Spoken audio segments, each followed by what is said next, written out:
The voice that cut through the quiet of the jewelry store wasn't just rude. It was dismissive, sharp enough to slice through glass. "You need to leave right now. People like you don't belong here." Every customer turned. The chandeliers above scattered light across velvet display cases, but the focus wasn't on the diamonds. It was on the black woman standing in the center of the store.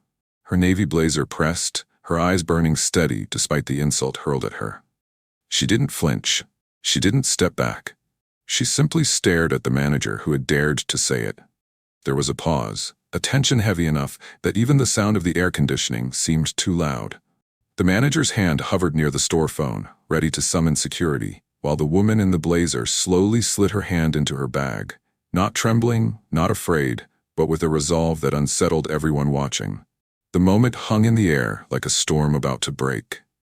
If you believe respect shouldn't depend on skin color, I need you to subscribe to this channel right now, and in the comments, let me know what country you're watching from. It matters, because stories like this reach across borders, and together, your voices amplify them. Her name was Diana Mitchell, 42 years old, self-made billionaire, founder and CEO of Luminous Designs, a jewelry empire with 47 stores spread across the United States. A woman whose name appeared on Forbes' richest self-made women list for 8 consecutive years. A woman whose creations sparkled on red carpets, draped around the necks and wrists of the same celebrities whose photographs filled glossy magazines. But if you'd seen her that morning, driving down Wilshire Boulevard in a faded 2003 Honda Civic, you wouldn't have guessed any of it. She could afford any car she wanted. Ferraris, Bentleys, even limited edition luxury models that never touched a showroom floor. Yet, she chose that Civic, a relic she bought years ago when her company finally turned a profit. She called it her reminder, a steel and fabric symbol of every rejection, every doubt, every locked door she had once faced. That morning, she rose at 5 a.m., slipped on her grandmother's bracelet, a thin band of silver with a single diamond at its heart, and decided which store she would visit unannounced. Some CEOs checked sales charts or profit margins. Diana checked people. She believed a brand wasn't built on numbers, but on how a stranger was treated the second they stepped inside one of her stores. And for her, no store mattered more than the one on Rodeo Drive. The Beverly Hills flagship wasn't just another retail location. It was her crown jewel. $2.3 million in monthly sales. A magnet for old Hollywood families with generational wealth and for A-listers chasing a showpiece for premieres.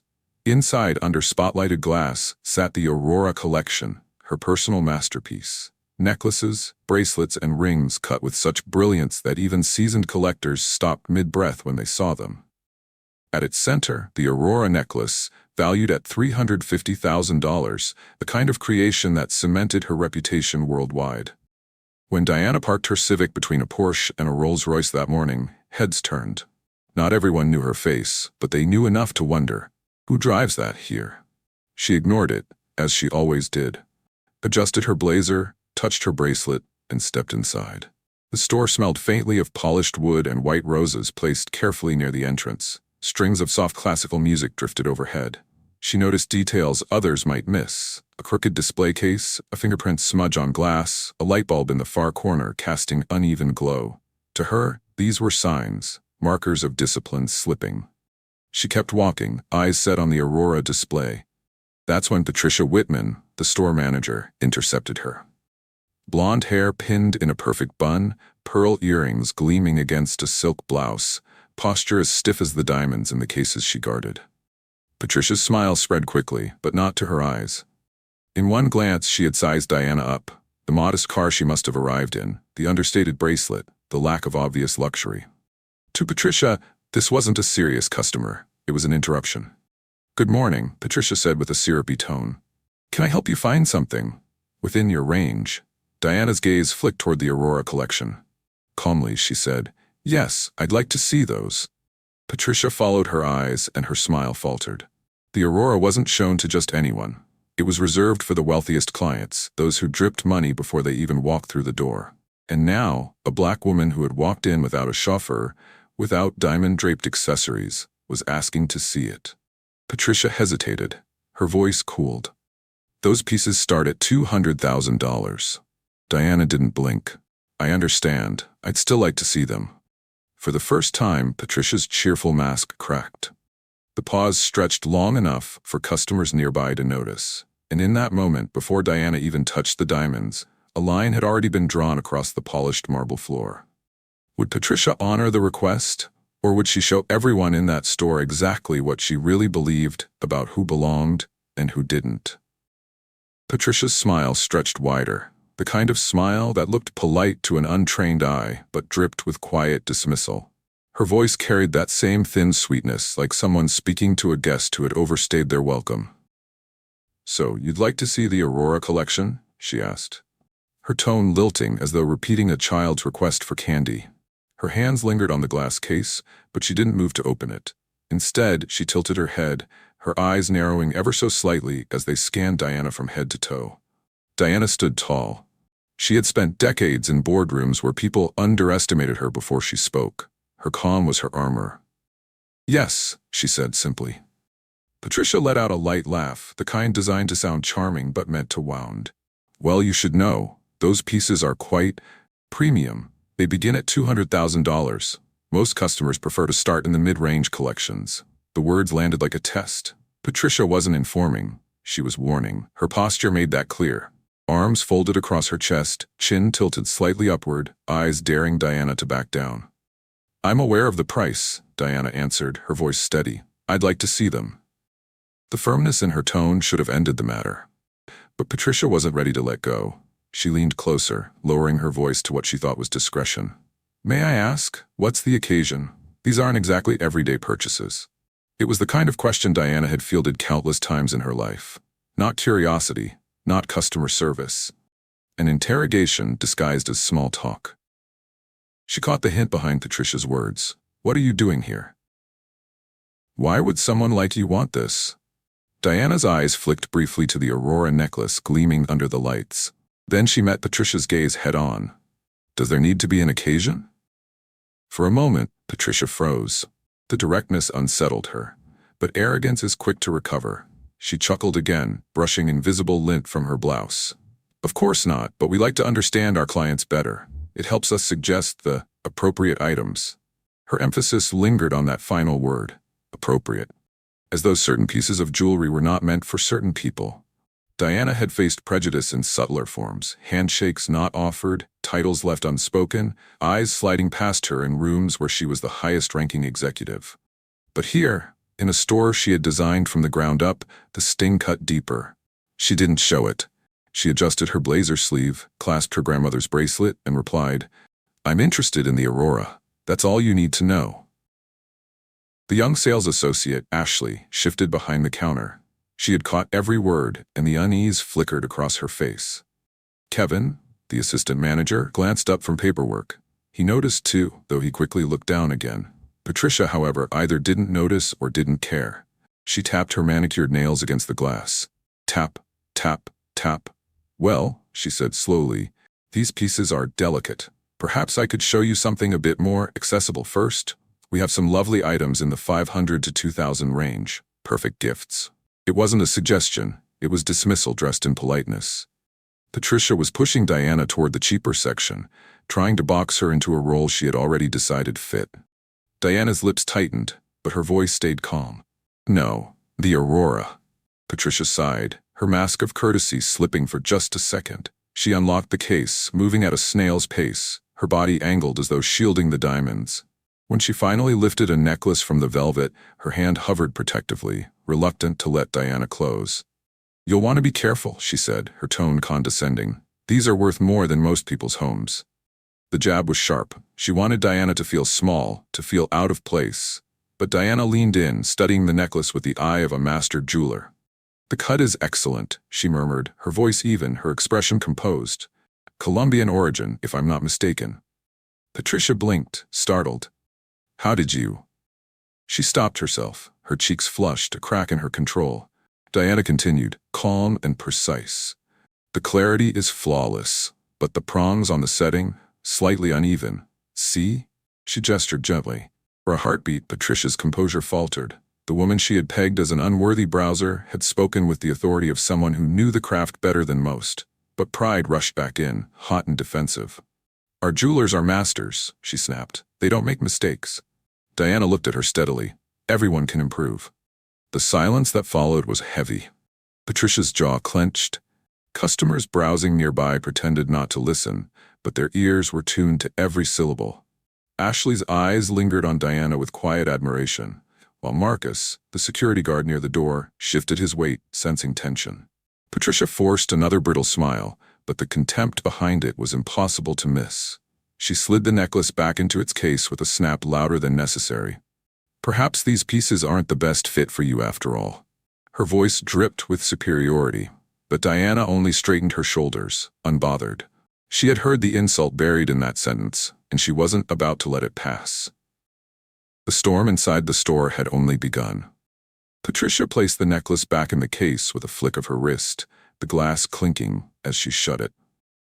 Her movements were theatrical, as though the diamonds themselves needed protection from the woman standing before her. Customers nearby pretended to study other displays, but their ears were trained on the exchange. Diana leaned slightly forward, her eyes scanning the rows of gems with the kind of focus only a true craftsman carried. She had spent decades surrounded by stones like these, sourcing them, designing with them, building an empire from them. She didn't need to touch them to recognize their quality. She could read diamonds like lines of poetry. That bracelet there, she said softly, pointing to one resting on midnight blue velvet, is South African, triple excellent cut. But the color grade drops slightly near the clasp. Patricia's fingers froze on the keys dangling from her hand. She turned her head, the practiced smile faltering. Excuse me? Diana didn't blink. The grade slips to J. It's minor, but visible under this lighting. Did your sales team mention that to clients?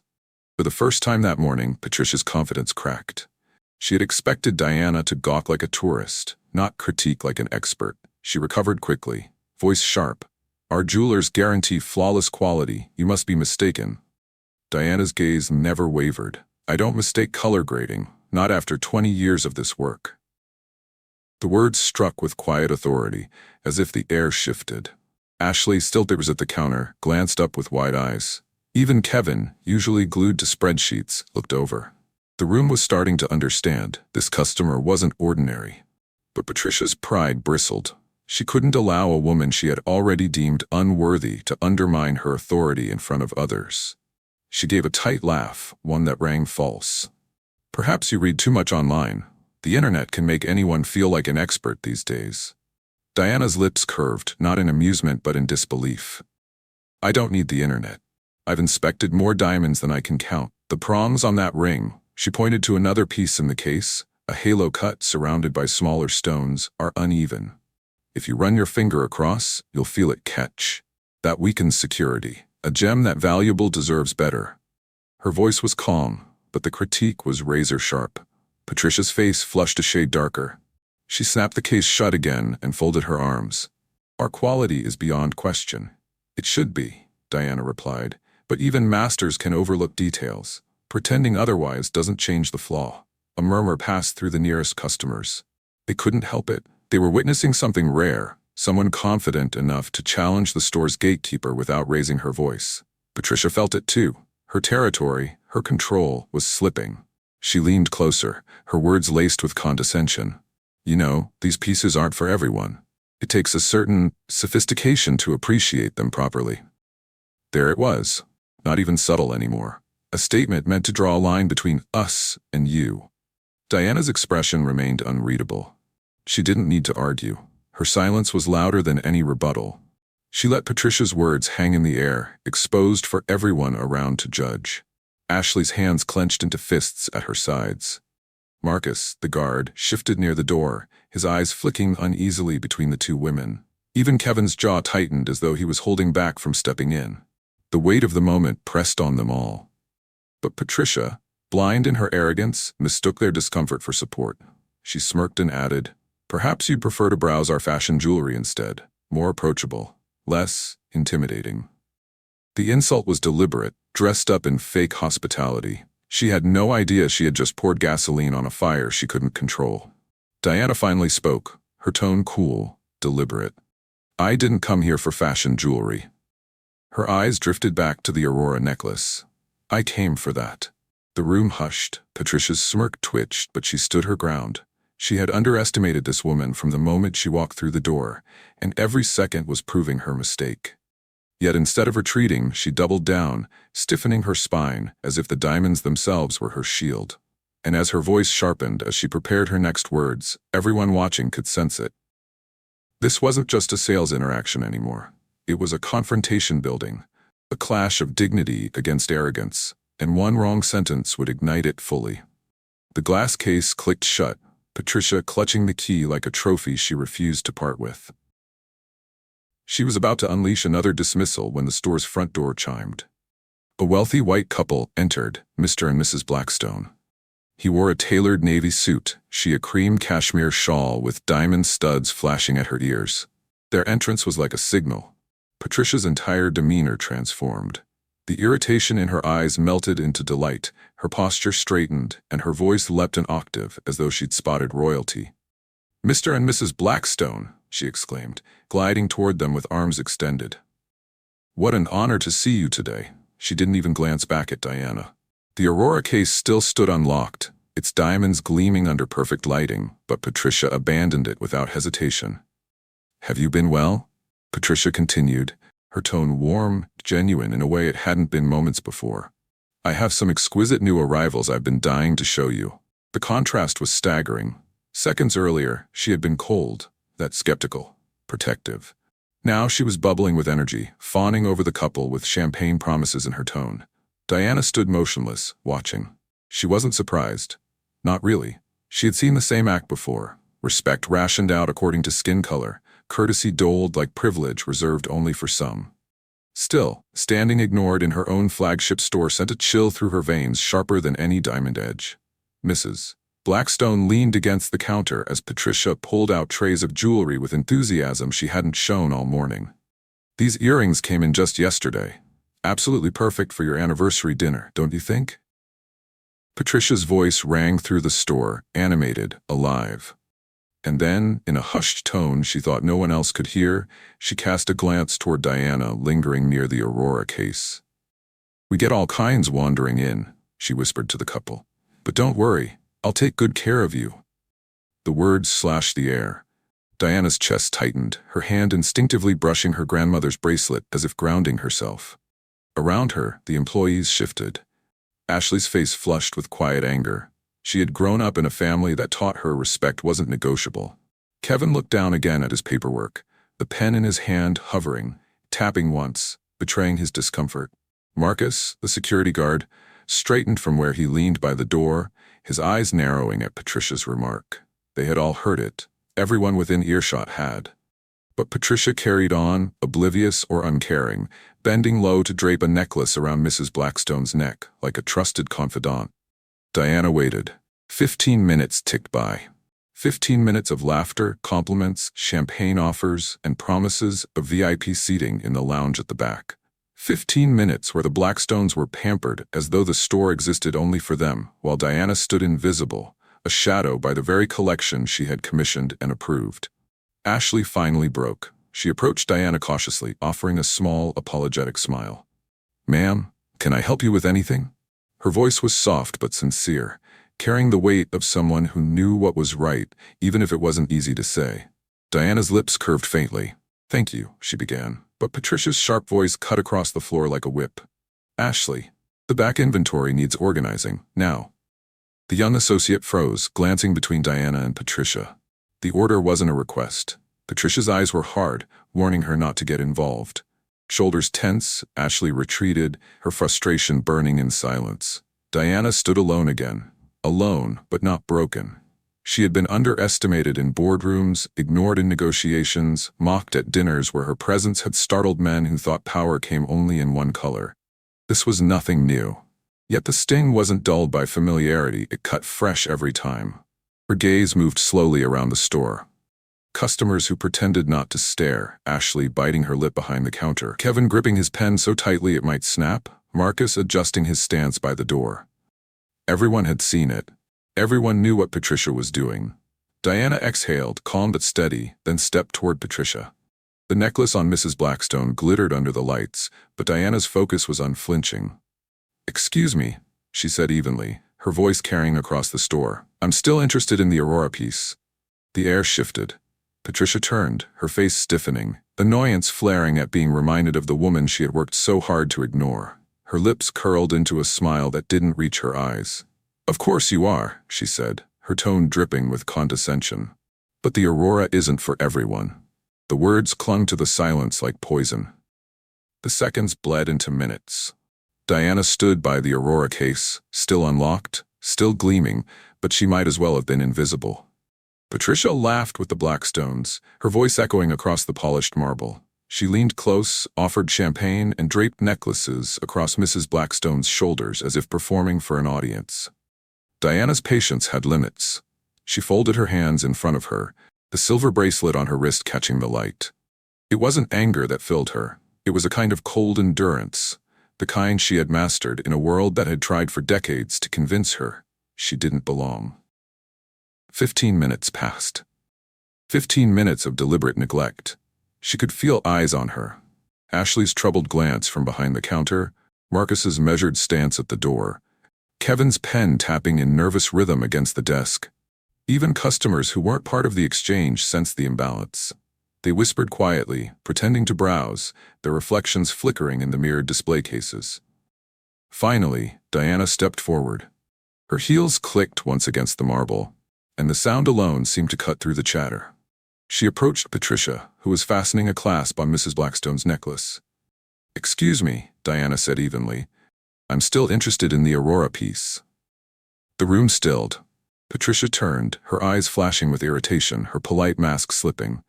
For a heartbeat, she seemed to weigh whether to ignore Diana again. Then she let out a laugh, a sharp, dismissive laugh that carried across the entire store. "The Aurora?" she repeated, as though Diana had just delivered a punchline. "That's hardly the right collection for you." Her tone dripped with superiority, every word an insult dressed in silk.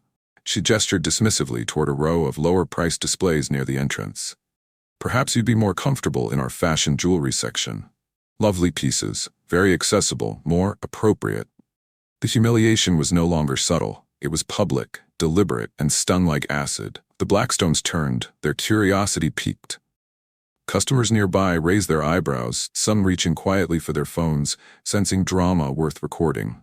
Diana's jaw tightened. She didn't raise her voice. She didn't step back. "I asked to see the Aurora necklace," she said, each word deliberate. Patricia's smile spread wider, sharp enough to cut. "And I'm telling you," she replied, "those pieces require serious commitment. Maybe one day when you've built up to it, we can revisit. But right now, let's be realistic." Her eyes flicked to the Honda Civic keys that peeked from Diana's bag, then back up with a smirk that said everything her words didn't. Ashley's breath caught audibly. She opened her mouth to protest, but stopped herself under Patricia's glare.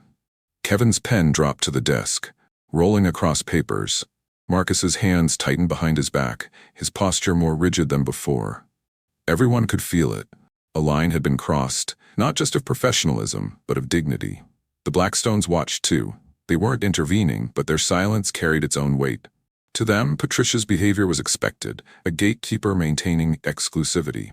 To Diana, it was betrayal, not only of her, but of the very vision she had built this store upon. Diana took one step closer. Her voice dropped to a steady calm that demanded attention. "I'd like to purchase the Aurora necklace." The words silenced the room. For the first time, the laughter died in Patricia's throat. She blinked, then let out another short laugh, louder this time, forced. "Purchase?" she repeated, her tone mocking. "I'll need to see proof of funds before I can even consider that. Credit cards, bank statements, something to show you can afford it." Gasps rippled quietly across the floor. No one had ever heard Patricia demand such proof from the Blackstones or any other wealthy-looking customers. The double standard was exposed, blatant. Diana's gaze flicked to the couple, still sipping champagne, still handling pieces worth just as much as the Aurora. No proof asked, no suspicion implied. The racism was no longer hidden in tone or posture. It was spoken outright, undeniable. Her bracelet glinted as she folded her arms, her silence cutting deeper than any retort. Patricia smirked again, mistaking that silence for weakness. "Well," Patricia pressed, her voice sharper, "do you have proof, or should I direct you back to something more in line with your situation?" The question hung in the air, venom wrapped in courtesy. Customers leaned forward, phones raised discreetly. Ashley gripped the counter until her knuckles whitened. Kevin shook his head subtly, disbelief etched on his face. Marcus shifted his weight, ready for what might come next. And Diana? She didn't flinch. She simply looked Patricia in the eye, her voice calm, steady, final. I won't be going anywhere. The air inside the Beverly Hills store thickened as Diana's words settled. She hadn't raised her voice. She hadn't moved an inch. But her calm refusal, I won't be going anywhere, echoed louder than any shout could have. Patricia's laugh came sharp, brittle, carrying across the marble floor like glass cracking under pressure. You won't be going anywhere, she repeated, her lips curling. That's rich. The Aurora necklace is $350,000. Do you even understand that kind of money?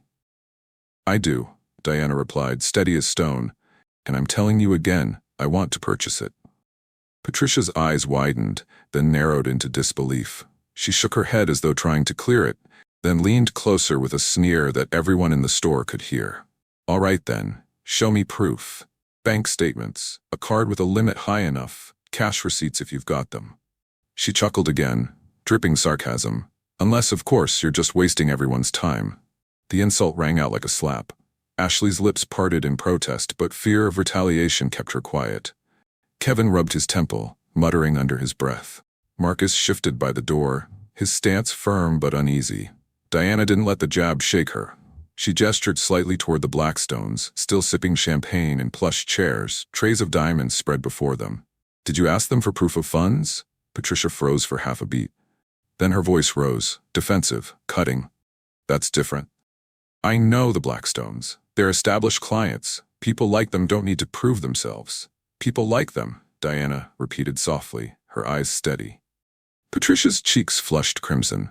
She had revealed more than she meant to. Customers nearby exchanged glances. Several quietly raised their phones, their cameras tilted discreetly toward the unfolding confrontation. The shift was unmistakable. This was no longer a private insult. It was a public spectacle. Patricia's anger exploded. You don't belong here, she snapped, her voice sharp enough to silence even the music drifting through the speakers. You're probably here to steal, not to buy, standing there like you own the place when everyone can see you don't. The store went still. The weight of her words fell like a hammer, brutal in their naked prejudice. Even the Blackstones shifted uncomfortably in their chairs, sensing the line Patricia had just crossed. Ashley's eyes filled with shock. Kevin's pen clattered from his hand to the floor. Marcus stiffened, his jaw tightening as though bracing for what would come next. Diana didn't move. She didn't raise her voice. But her silence was louder than Patricia's accusations. She simply looked at her, unflinching, as though daring her to say more. Patricia, blind to the disaster she was creating, turned sharply toward Marcus. Remove her, she ordered, jabbing her finger toward Diana. Now. Marcus hesitated, his dark eyes flicked between the two women. He had heard every word. He had seen the double standard. But his paycheck came from following orders, and Patricia's command had been crystal clear. Ma'am, he said cautiously, addressing Diana, I'll have to ask you to leave. Gasps rippled through the store. The Blackstones looked on, intrigued now by the unfolding drama. Customers clutched their phones higher, recording openly. Some shook their heads in disbelief, others whispered under their breath. The humiliation was no longer hidden in coded language, it was on full display. Diana didn't flinch. She folded her arms, her grandmother's bracelet glinting under the lights. On what grounds? Patricia cut in, her voice rising higher. On the grounds that you're disruptive. You're not a serious buyer, and you're a risk to my store. That's why. Your store. The words hung heavy in the air. Ashley looked down, her face pale. Kevin shut his eyes as if waiting for an explosion. Marcus sighed, his stance heavy with conflict, but he didn't move. The silence that followed was louder than the shouting had been. Every single person in that store was now a witness to something unmistakable. A woman denied service, accused and targeted, not because of her actions but because of her skin. And in that silence, phones kept recording, capturing every second. Diana finally spoke, her voice calm, cutting through Patricia's fury with a precision no one expected. I will not be leaving. The words landed with the weight of a declaration. Patricia's face twisted with rage, her hand tightening on the counter as if she could steady herself against the crumbling ground beneath her. The breaking point had arrived. The tension in the flagship store had reached its peak. Every head turned, every phone lifted. Patricia's accusations still hung in the air like a poisonous fog. "You don't belong here. You're probably here to steal." Diana didn't budge. She stood rooted, hands folded across her navy blazer, her expression steady. Her refusal to leave wasn't shouted. It wasn't dramatic. It was calm, controlled, an authority that needed no volume. "I will not be leaving," she repeated. Patricia's cheeks flushed crimson. She wasn't used to defiance, especially not from someone she had already decided didn't matter. She slammed her palm against the glass case, rattling the diamonds inside. "You don't make the rules here," she spat, her voice rising enough to turn every whisper into silence. "This is my store. I decide who gets served, and I've decided you don't." The words rang out, final, arrogant. Kevin looked up from his desk, eyes wide. Ashley's jaw dropped, the injustice now undeniable. Marcus's hand twitched near his radio, caught between duty and conscience. The Blackstones, sipping champagne moments earlier, now stared openly, captivated by the unraveling scene. Diana tilted her head slightly, her gaze piercing. Her lips curved in the faintest trace of a smile, one without warmth. "Your store?" she asked softly. The question wasn't loud, but it cut through the air sharper than a blade. Patricia blinked, momentarily caught off guard by the tone. "Yes," Patricia barked back, doubling down. "I run this place. I set the standards. People like you don't belong in this level of luxury. And if I say you're out, then you're out." Her voice cracked at the edges, the veneer of professionalism stripped away. It wasn't customer service anymore. It was raw prejudice, unchecked and public. Diana's eyes didn't waver. Slowly, she slipped a hand into her bag. Patricia stiffened, her eyes narrowing, misinterpreting the gesture. "You're not pulling a stunt in here," Patricia hissed. "If you try recording this, I'll—" Diana raised her phone, her movements unhurried, deliberate. Her voice came calm, almost cold. "I'm not calling the police," she said evenly. "I'm calling my board." The shift was instantaneous. Patricia's smug expression faltered, confusion flickering across her face. The words didn't fit the narrative she had built in her head. "Bored?" A murmur rippled through the store. Customers lowered their phones just slightly, waiting to hear more. Ashley's eyes widened, her lips parting in realization. Kevin sat back slowly in his chair, as though bracing for what he already suspected. Patricia's hand slipped from the glass counter. Her face, so confident a moment earlier, began to twitch between irritation and unease. "You're bored?" she repeated, trying to sneer, but the wobble in her voice betrayed her. Diana's eyes held hers, unwavering. She tapped the phone once against her palm, the sound sharp in the silence.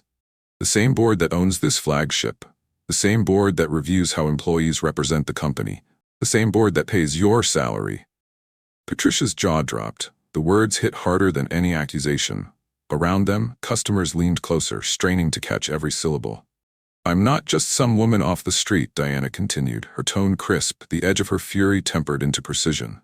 "I am the founder, the owner, the CEO of Luminous Designs." The silence that followed was deafening. Ashley gasped, covering her mouth. Kevin muttered, "Oh my God," under his breath, the pen falling from his hand. Even Marcus, stoic, trained to remain neutral, took a step back, realization dawning on his face. Patricia, however, stood frozen. The color drained from her cheeks as if someone had pulled the rug from beneath her entire world. Her mouth opened once, then closed, words failing her for the first time. The arrogance that had fueled her confidence moments earlier evaporated, replaced with fear creeping into her eyes. She stammered, That's impossible. You drove up in a Civic, you." Diana cut her off, her voice like steel. "That car? It reminds me of where I came from. Something you clearly can't understand. But what matters here isn't the car outside, it's the values inside. And right now, you've violated every principle this company stands for." The weight of her words dropped over the store like a verdict. Customers who had been recording now whispered fiercely, some nodding in approval, others shaking their heads at Patricia's audacity. Patricia's lips trembled. Her posture, once stiff with superiority, now sagged. She looked around the store, hoping for an ally, but found none. Not from the employees, not from the customers, not even from the Blackstones, who now regarded her with cool detachment. And then her eyes returned to Diana, who held her gaze with a calm that radiated power. Diana lifted her phone again, this time dialing. Her tone was quiet, matter-of-fact, It's time the board hears exactly how their flagship manager treats customers. Patricia's knees nearly buckled. The realization hit. The woman she had mocked, dismissed, humiliated, was the one person she could not afford to cross. And every second of it was unfolding under the unblinking eyes of witnesses and cameras. The name hung in the air like thunder after lightning. Founder, CEO, owner. For a heartbeat, silence gripped the store. The chandeliers glittered above, the diamonds sparkled behind glass, but the only thing anyone could see was the black woman standing tall, phone in hand, every inch the authority Patricia had tried so hard to deny. Patricia's mouth opened, but no words came. Her face twitched through a storm of emotions: shock, denial, disbelief. You're lying," she whispered, though the tremor in her voice betrayed her. "You can't be." "Can't be what?" Diana interrupted, her tone sharp but controlled. "Can't be the woman who built this company from the ground up? Can't be the one who signed your paychecks every 2 weeks? Or can't be a black woman in charge of an empire you thought only belonged to people who look like you?" The words struck harder than any slap. Patricia staggered back a step, fumbling with the edge of the counter as though it might steady her. Her gaze darted around the store, searching desperately for support. But there was none. Ashley's eyes brimmed with relief, her shoulders straightening as if a weight had been lifted. Kevin let out a slow exhale, shaking his head, a small smile ghosting across his face, as if to say, "Finally." Marcus's posture shifted too, his stance no longer hesitant. He knew now exactly where the real authority stood. Customers who had been whispering now whispered louder. Phones lifted higher, screens glowing. The confrontation wasn't just happening in the store anymore. It was being captured, archived, ready to spread beyond Rodeo Drive. Patricia scrambled, her voice suddenly syrupy, desperate.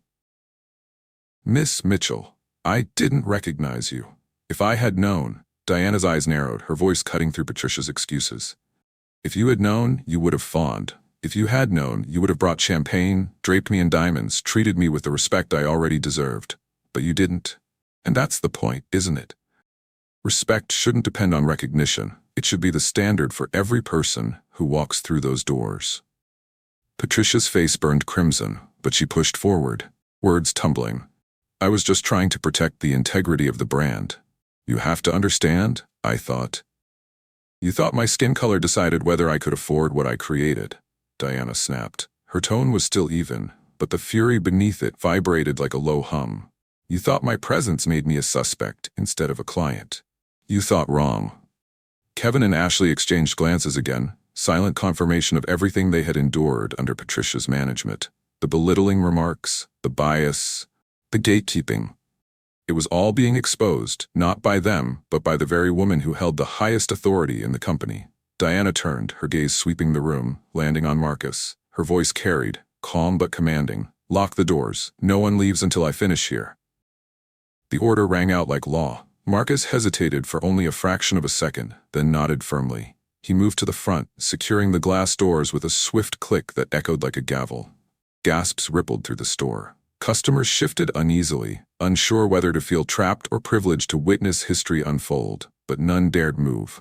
Patricia's jaw dropped. You can't do that," she stammered, her voice climbing into panic. "That's illegal. That's outrageous." "What's outrageous," Diana cut in, "is what you've done here today. You humiliated a customer in front of witnesses. You accused her of theft without evidence. You denied service based on prejudice. You've dragged this brand's name into the gutter, and you've done it while believing you were untouchable." Patricia's hands shook, her composure unraveling in front of the same people she once commanded. "I didn't mean." "Yes, you did," Diana interrupted coldly. "You meant every word. You believed every assumption. You felt entitled to decide who belonged and who didn't, and now you'll answer for it." The authority in her voice was undeniable.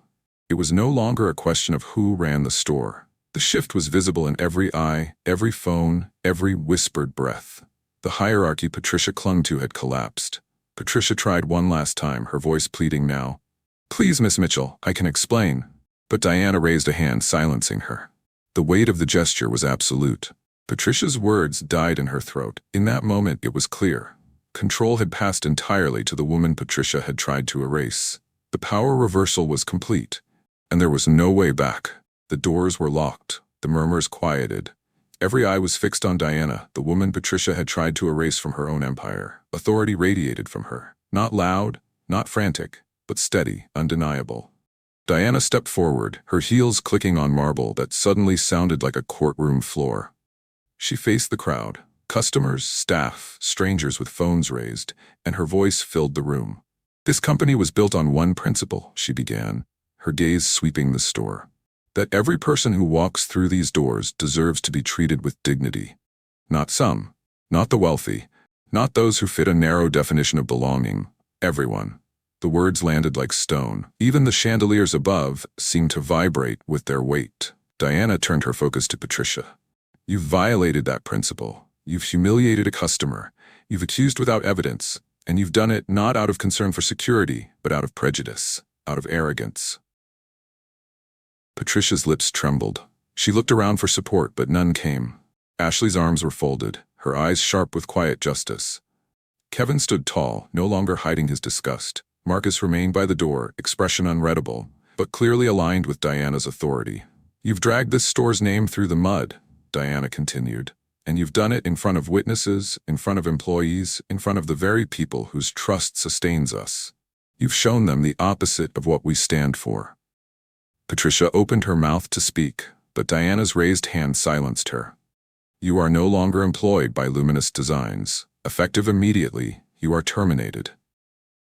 Gasps spread through the store. Patricia's face drained of color, the weight of the words striking harder than any physical blow. You can't, she stammered, her voice cracking. You can't just fire me like this, not in front of. I must fire you like this, Diana cut in sharply.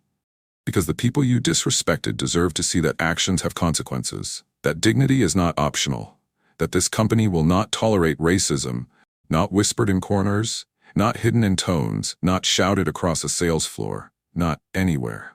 The phones recorded every syllable. Customers nodded, some whispering approval, others capturing Patricia's downfall frame by frame. Diana turned from Patricia to Ashley. Ashley Chen, she said, her voice softer now. You showed respect when you had nothing to gain. You approached a customer ignored by your superior and offered kindness. That is the standard this company is built upon. Ashley's cheeks flushed pink. She nodded quickly, fighting back tears, pride replacing fear.